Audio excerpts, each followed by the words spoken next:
Hello everyone, my name is Stjepan and today I'll be talking to you how to hide your secrets in a vault. So I work at Infinum. We are based in Zagreb, Croatia, and I'm a team lead of a backend team that does mostly Rails. We started to dip our toes into Elixir and Go, and we have a sub-team of DevOps that handle and maintain our infrastructure. So, who here has heard of a 12-factor app? Yeah, some of you have. For the others, it's like a documentation written by the guys at Heroku. And those guys were directly and indirectly involved with building and maintaining and developing thousands of apps. So they know what they're doing. And it's a methodology of what you should and shouldn't do in your web apps. You can think of it as a guide of how to build a better web services. It has 12 points, hence the name. And those points vary on different subjects, like how you should use your revision control to store your code, how to deploy and build your applications, and how to treat your logs and stuff like that. I'm gonna focus on chapter 3 that says how you should separate your config from your code. And you might be thinking, why should I do this? My code runs just fine with my configs hard-coded. Well, first off, you might be having multiple environments. So you have your development environment, you have your production environment, you have your staging environment. And those environments need to connect to a database, and you're not having the same database for all those environments. So you have multiple usernames and passwords. So you need to separate them somehow.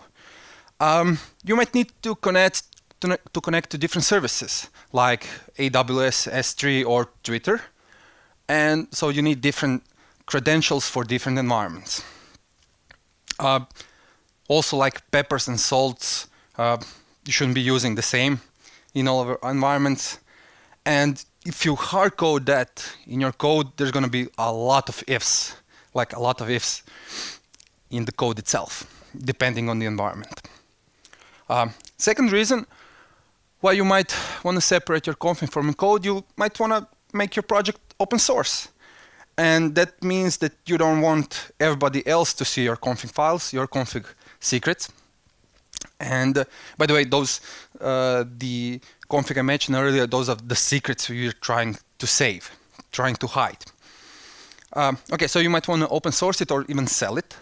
Like take a look at GitHub. It's an open source project. GitLab. It's an open source project where you can download it and install it on your own server. And I can't imagine the guys go through all of their code and deleting everything before shipping. Third reason is that we need to explicitly trust our external services. Services like GitHub, where we store our code. Even though you might make your projects private, they're stored somewhere that GitHub has access to them, and you need to trust them explicitly if you want to store if you want to hard code your secrets. If you're using code checkers, linters, online services, runners, everything that basically downloads, clones your code and runs it somewhere, you need to trust them as well. And if you're still not convinced, you should separate your secrets and store them somewhere safe. This here is Ryan. He's a WordPress developer, and as he used open source for all his life, he wanted to give something back to the community. And one day he did that. He open sourced his own little blog project, put it up on GitHub, and he went to bed happily. He was happy for that. When he woke up to a nightmare. So he got an email from Amazon saying that his Amazon account might be compromised. He should take a look at it. What he found out is that there were 80 instances of EC2 running on his servers. Actually, he didn't check all his regions, and there were like 600 instances of EC2 running. So what happened? There are bots all over the internet, and some of them are specifically targeting GitHub and public projects. In a way, they're trying to find your secrets, right? And some of those bots are specifically looking for AWS keys, which they can exploit and create EC2 instances to mine Bitcoin. And even though Ryan checked before he pushed his commits, and there was a config file that somehow he backed up, and which ended up in the revision in his Git. So it got pushed, everyone could see it, and 16 hours later, he got a $6,000 bill from Amazon. And if you're saying to yourself, yeah, but I'm using my private repositories, that's not going to happen to me, right? Well, this is Carlo. He's a .NET developer, and as such uses Visual Studio to do all his coding. And one day he was trying out the then new Visual Studio 2015. It came with all new nifty features, and one of those features was a Git integration, and especially here a GitHub integration, where you could from the Visual Studio itself create your repositories. And he wanted to try that. He created a new private repository with his own for his own project. And 10 minutes later, he got an email from Amazon saying, you should take a look at your account. It might be compromised. So what happened?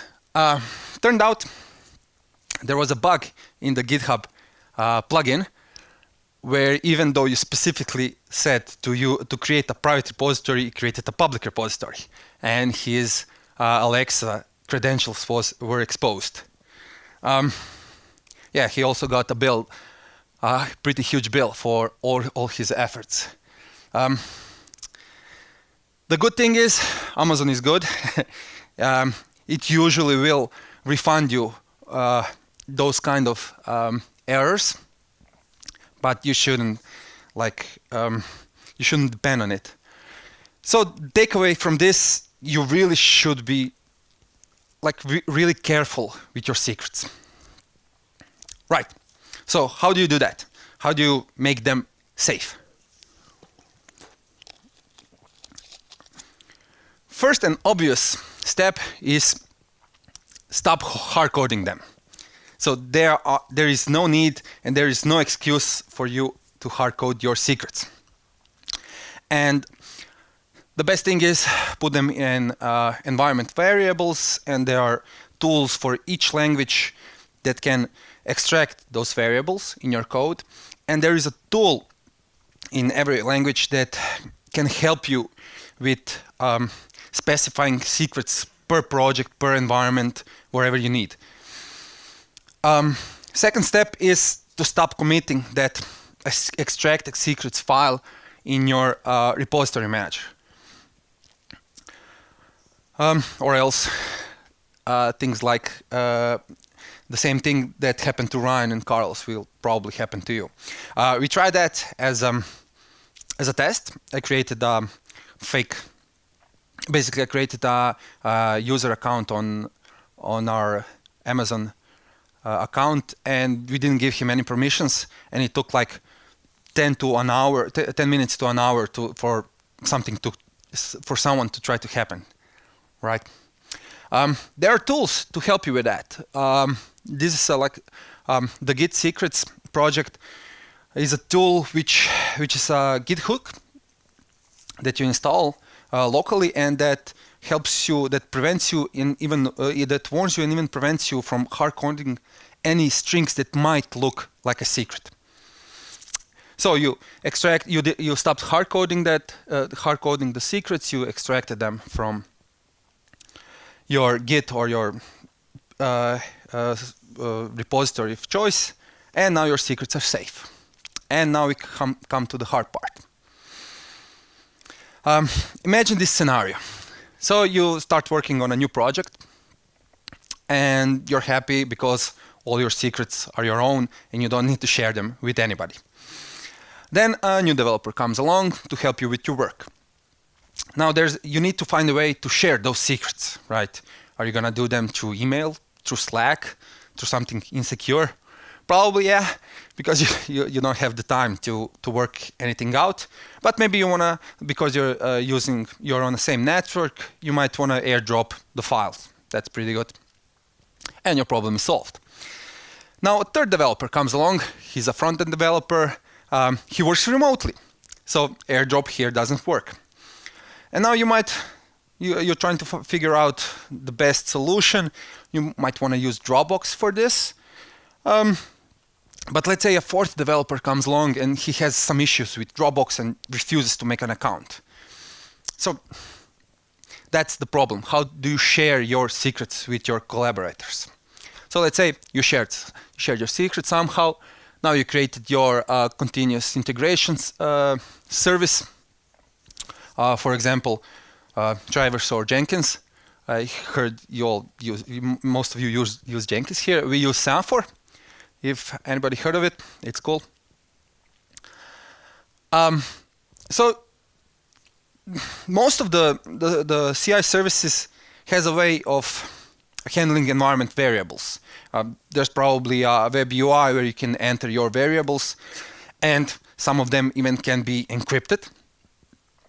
Although you don't know that if it actually is encrypted on the backend, and there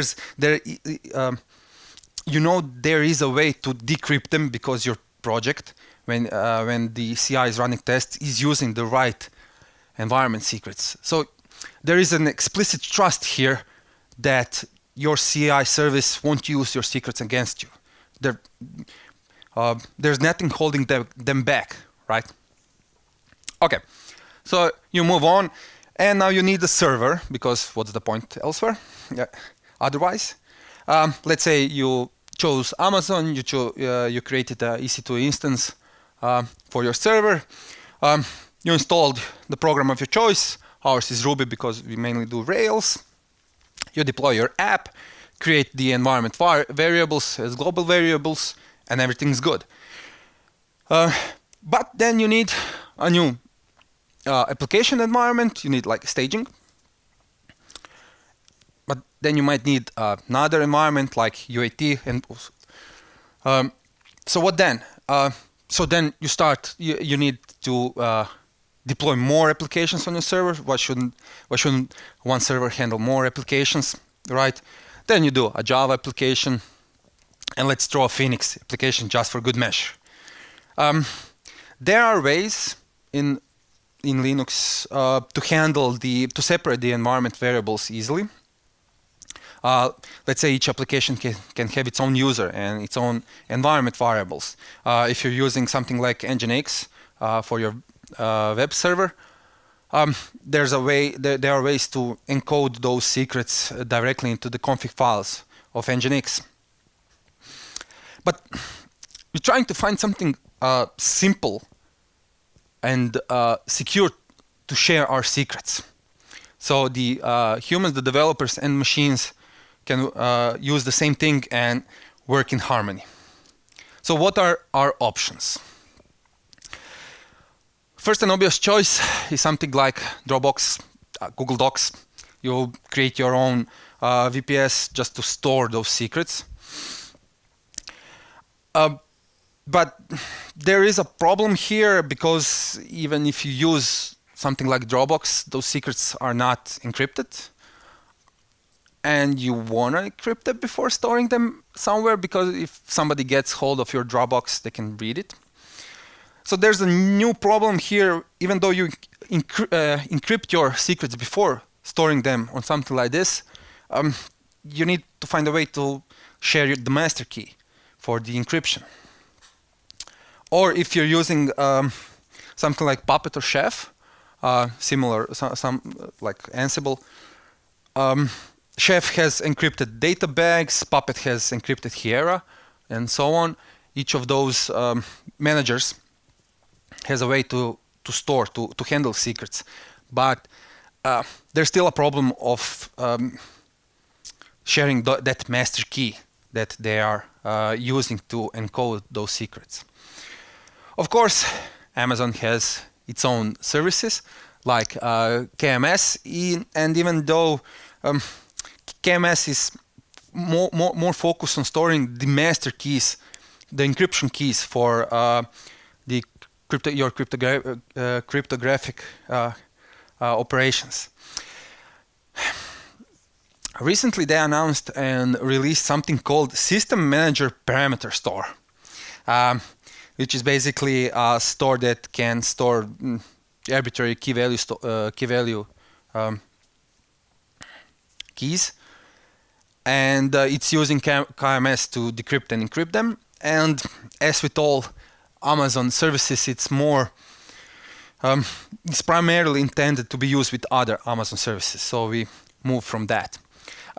There's a new thing called Confident. The developers at Lyft created this. It uses KMS for encryption and uses DynamoDB for storing the secrets. It's something new. We haven't tried it yet, but it's young and might be something to look out for. Okay, now we come to the big guns.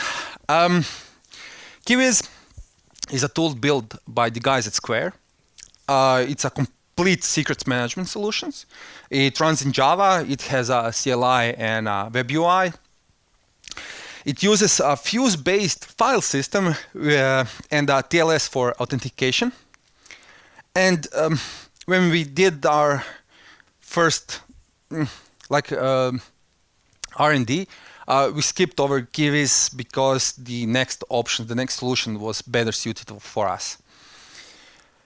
And at last we come to Vault, the thing we're here for. Who here has heard of Vault? Okay. It's built by the guys at HashiCorp, and if you don't know them, they built Vagrant and Consul, so they know what they're talking about. So what is Vault? Vault is a tool that's written in Go, and it can be used to store arbitrary key value secrets. And it's secure because it stores them, because it doesn't trust any storage backend that you choose. So it encrypts those secrets before storing them. And even though somebody breaks your database, they're just going to get gibberish.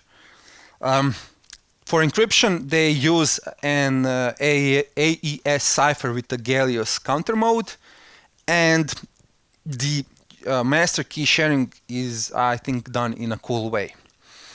So when you so Vault uses an algorithm called Shamir secret sharing. So it creates a master key and then it splits it into shards. So during when you initialize your Vault, it creates the master key and splits into something called unseal keys. And this is the first and only time you're going to see all your keys in one place. So you should distribute them to the developers you trust, to the people you trust. And every time Vault it starts or it restarts, it starts in a sealed mode. So you need to unseal it, because if it's in sealed mode, the Vault can read from the database, from the backend, but it doesn't know how to decrypt the secrets. So you need to unseal it. And to unseal the Vault with the Shamir secret sharing, you need to have a threshold number of keys. So for this example, we created 5 unsealed keys, and the key threshold is 3. So that means that if you want to unseal the Vault, you need to have at least 3 keys for it to be unsealed. That's good. That's kind of cool. Also, you can see here the initial process generates a root token. So that's the token that you should be using only for initialization and initial setup, and probably throw it away later, because it can do anything, and I mean anything. So you don't want to use that. So where can Vault store your secrets? There are many backends to choose from. These are just some of them. You also want to somehow authenticate your users. Here I can like point out GitHub, because that's the one reason we chose Vault over KeyViz, and it has a cool feature that you can enable two-factor authentication, which I think is cool. Also, you need a way to log the usage of your Vault. You want to see what your users are doing. There are not a lot of options here, but this should be fine. This should be enough, and you can even pipe it into something like Elasticsearch or Elkstark or Greylog. So there are other features Vault has. One of those is dynamic secrets. So Vault can generate on-demand secrets for some systems like AWS. It can create AWS key pair, and it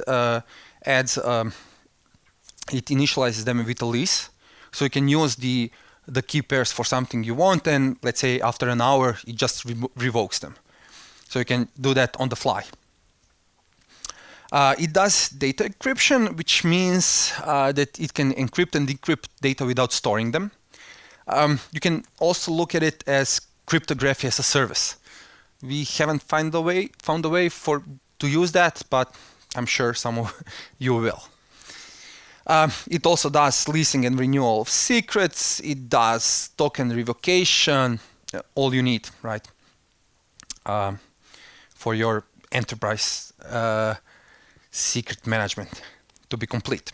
It also has a Pro and Enterprise editions. It adds a web UI, it adds some health dashboards, backups, and stores. Unfortunately, I can't show you that because you have to request permission. You have to request from the for the guys to give you access, and we still haven't done that. So yeah, now I'm going to show you how it's easy to install Vault on your server.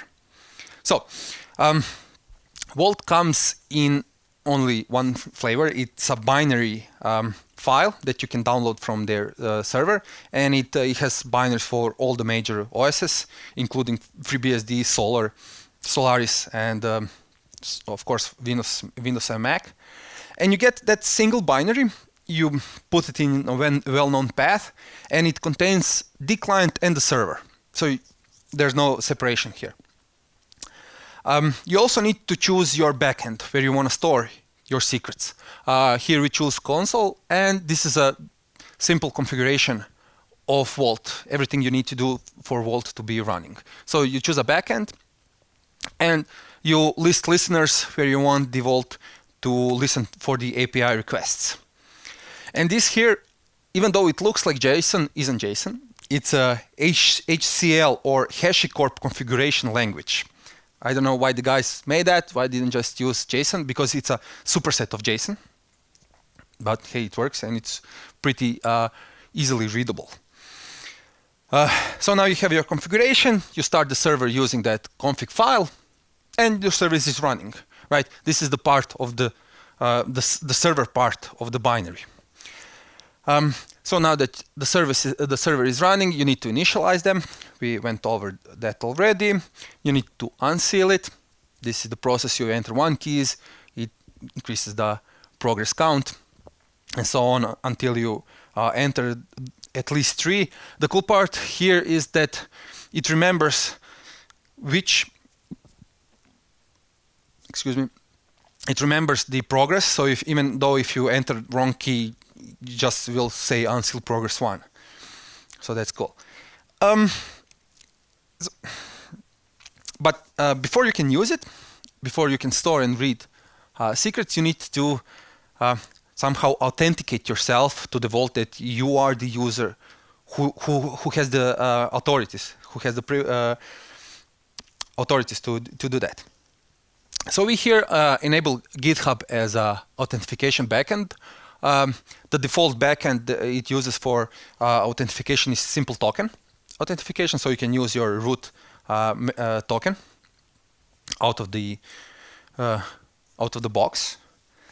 And here we map organization on GitHub called HashiCorp to our vault, which means that anybody who's in our organization can use Vault. And that's cool because okay, I'll come to that later.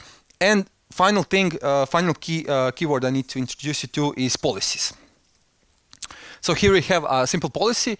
So anybody who has that policy associated with them can read and write on path to secrets path. So that path is arbitrary. You can put anything there. And anybody who has that policy with it can read and write from that path. And you have a policy, you created a policy, you have to map it to something. So we mapped our dev policy to a team on GitHub called dev team. So that's a team in our HashiCorp organization on GitHub. So everybody, each person, so here's the cool part. So when you create a project, you map these policies, right? Your DevOps guy creates these policies, maps all he needs to map. And then you just need to drag and drop you need to add persons, the developers who need to use those secrets in a GitHub team. And he just has access to those secrets. And there's an added benefit here. If some developer is going to leave your company, you know in each team he was in, you just need to regenerate those secrets. You don't have to regenerate all of them. So that's cool. And before we can read and write from Vault, of course, you need to authenticate yourself. You generate a token on GitHub and use a method GitHub to authenticate yourself. And here we see that you're authenticated and you're given a token.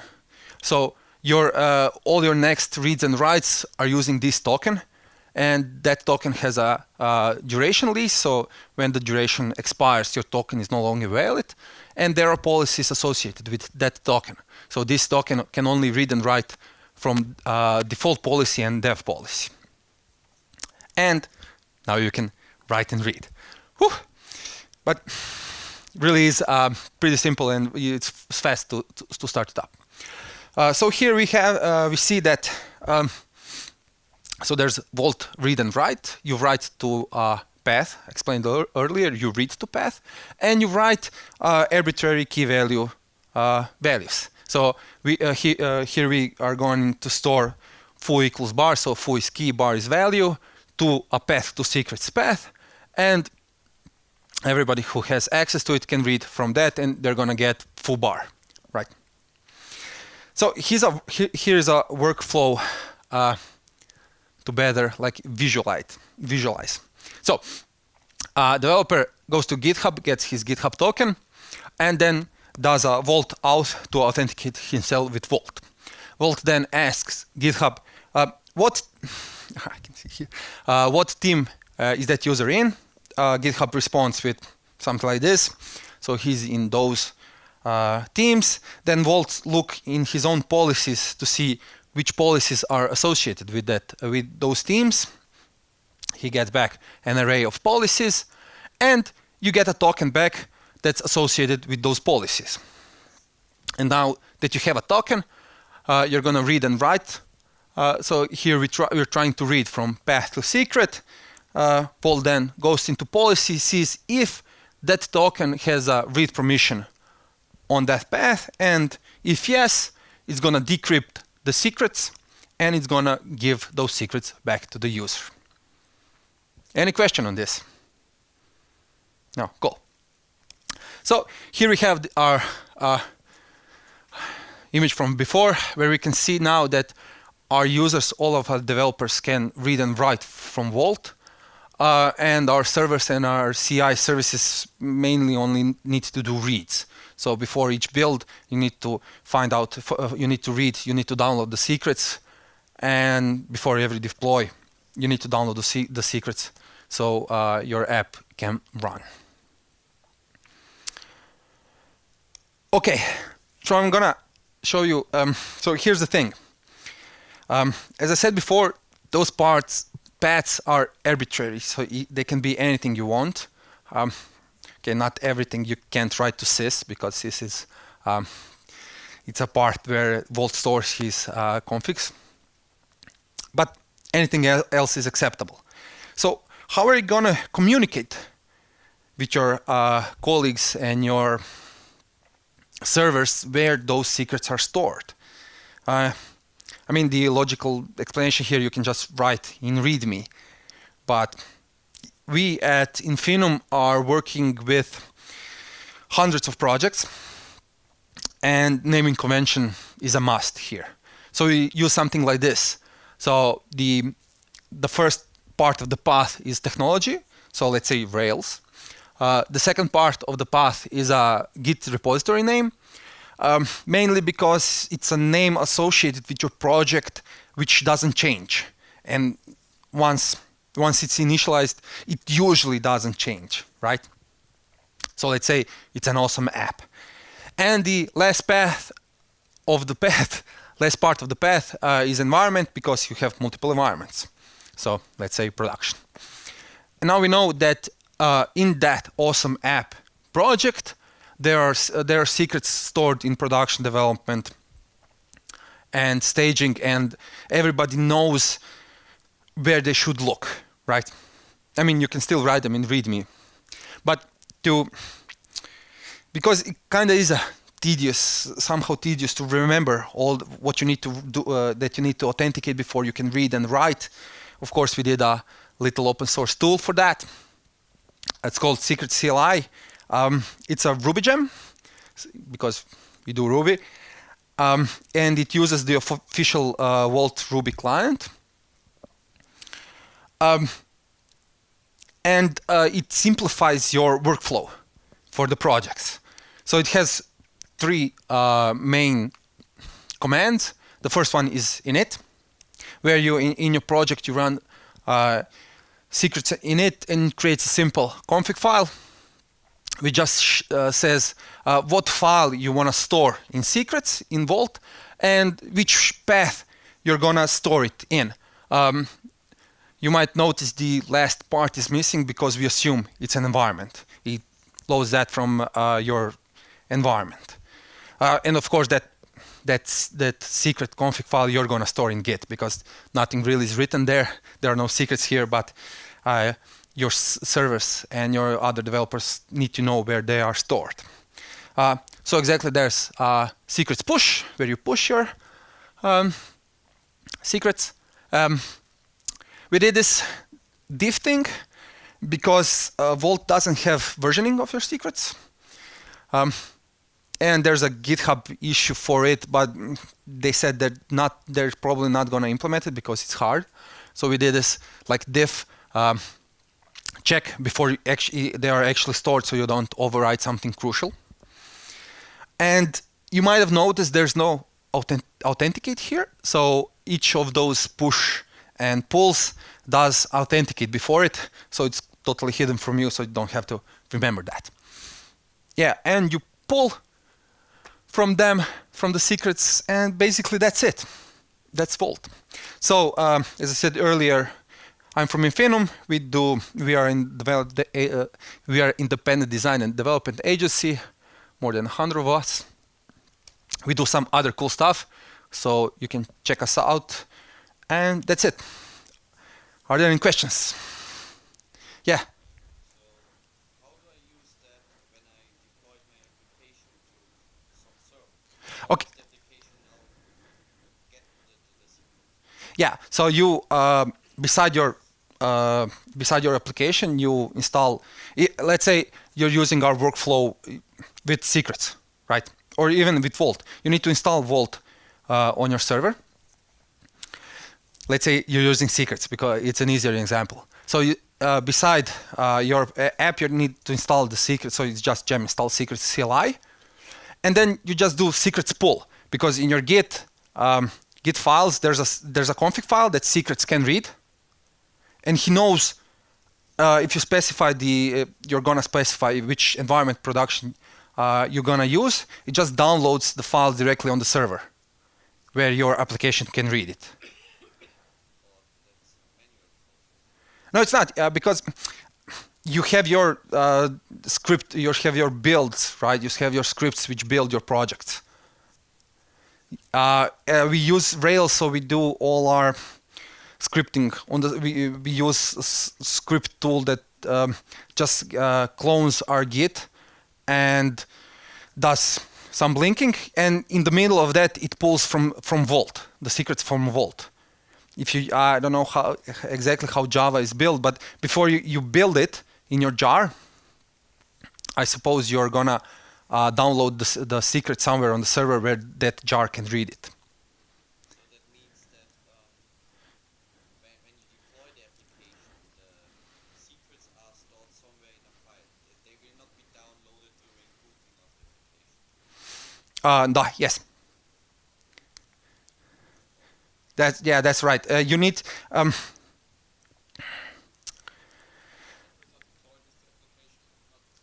I mean, you can do it either way. You can do this before you compile your app, right, on your local machine. You can pull, for example, Elixir is so it's a compiled language. When we build our application, let's say we have a CI server that builds our application, right? The CI server does pulls the file from Vault, and it compiles everything in it and just pushes the artifact on the server. Or if you're using something like Rails, where you don't have to compile anything, you can just do that everything on the server, and it's automatic every time. You just need to add somewhere there. You need to add a line which says pull from Vault. Or if you want. Yeah, that's basically it. I mean, you can. This is one example of its usage. You can. There are many more clients for Vault. I think there's a Java client for Vault, and you can actually hard code the downloading part of secrets in your application if you want. Right? Okay. Sorry.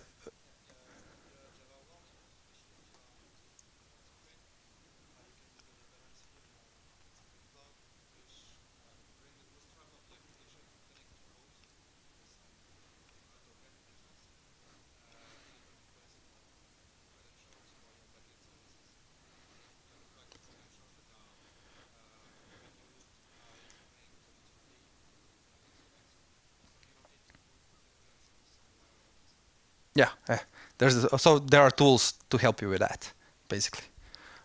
There's a sorry.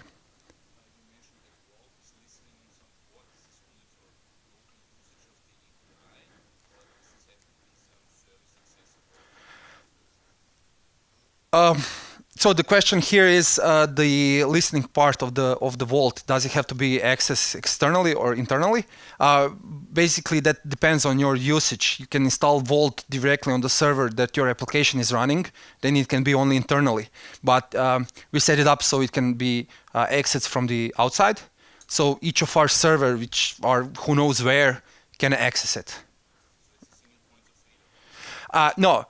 So you can have a cluster of vaults, and there are you can put multiple listeners on them, and also there is a Vault promises you high availability feature. So if you're using something like a console, so you can have a cluster of consoles and a cluster of vaults to handle your requests. You can have I don't know, Nginx behind it, before it, and it can load balance your requests, because at the end it writes in the same database. Okay? Yeah. If you have such a cluster of vaults, you have to initialize, or not initialize, Unseal. unseal every single. Yes.